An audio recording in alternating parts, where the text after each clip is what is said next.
Hi,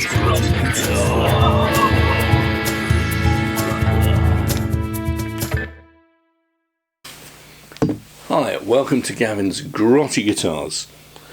Now, this has been sitting off to the side for quite a number of weeks.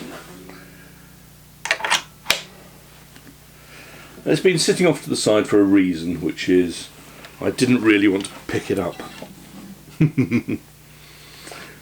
When I was younger and scalping through eBay, I found I was usually just looking for guitars with no reserve, guitars with, which were £30 or something.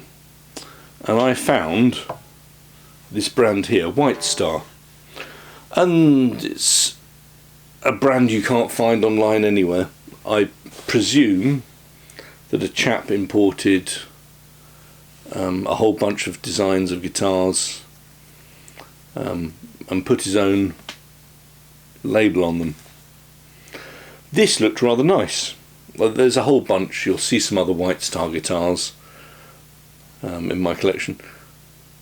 One or two of them are really good. One of them's really bad. This one has fallen a bit by the wayside. It is a big old Jazzbox type thing. So acoustically,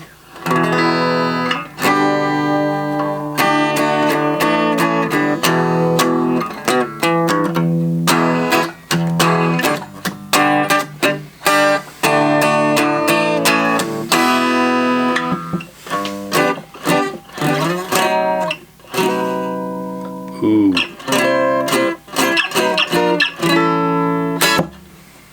You can already hear what the problem is.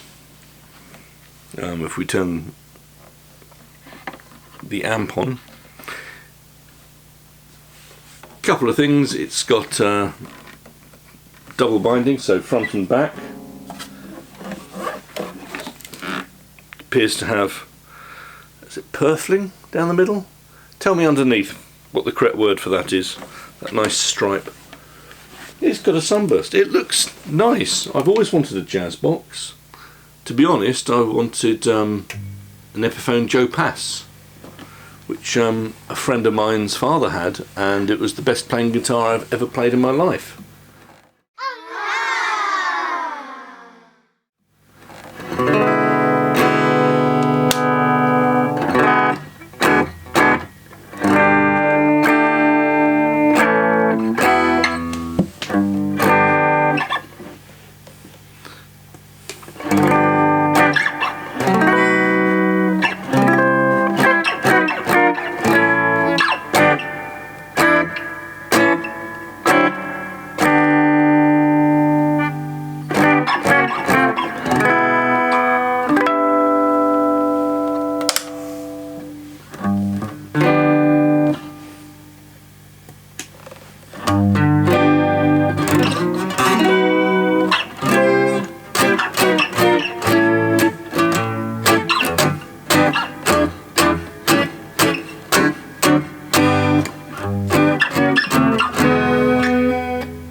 Now, through that it doesn't sound too bad, but there's so many things about this that aren't quite right. My friend Ian Miller, hello Ian, saw it, fell in love with it and said, sell it to me, Gavin. I said no. So I found him one, and actually I sold it to him for under cost because he's a lovely chap, deserved it. Various things wrong with this. I have fiddled with this neck for ages, and there's a bend in it that I just really can't get rid of. I tried to alleviate it by using immensely heavy strings. That didn't help. These are round wound, these are flat wound strings as well, because I was thinking maybe that'll give me the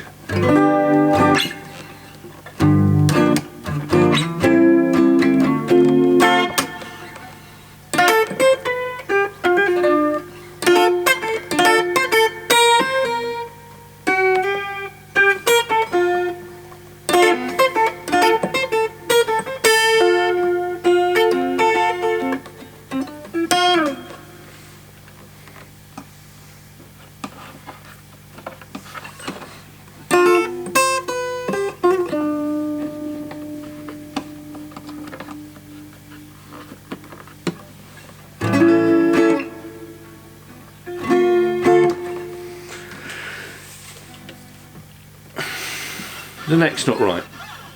Nothing can be really done to fix that, I don't think. Doesn't really sustain too well. The frets are made out of a metal I don't even know. But they're soft as anything. This was accidentally, I'll see, I might try and remember to take a photo of it and put it in, but this was dropped on the floor. Bonk.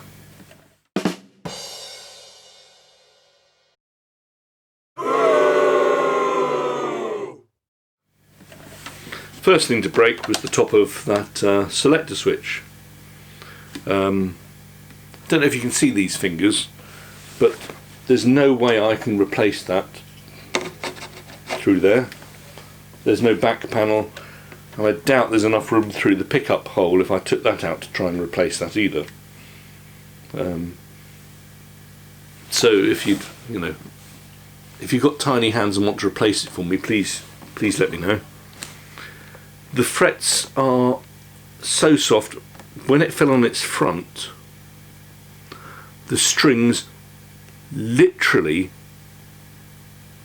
poked a hole, as though poked a hole in the fret. There's a line in the fret where the string has dug all the way through. How's that even possible? I mean, are the frets made out of solder? Warm solder?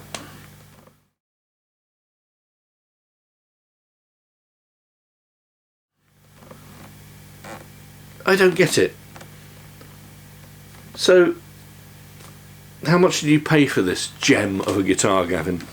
£53. So, when people say beggars can't be choosers, I suppose I am being rather picky about this. But when you consider it's a guitar that I really wanted,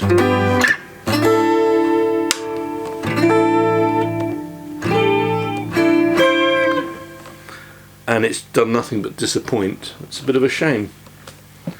So, if you see Whitestar guitars, they're probably very cost effective to buy, but do try them out first.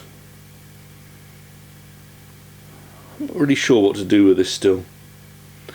I think I might have another go at the neck and change the strings down to something a little bit more human. I mean, I think these are like 58s or something on the low E. So yes, another guitar to be revitalised through love and patience. But I also don't want to refret it at all, because that's a pain in the neck and it's not worth it on a £54 guitar. Anyway, let that be a warning to you that not all of my purchases are good. Sure, £54 might be a couple of rounds in a pub, but there's no price on disappointment. Until next time, toodle pip.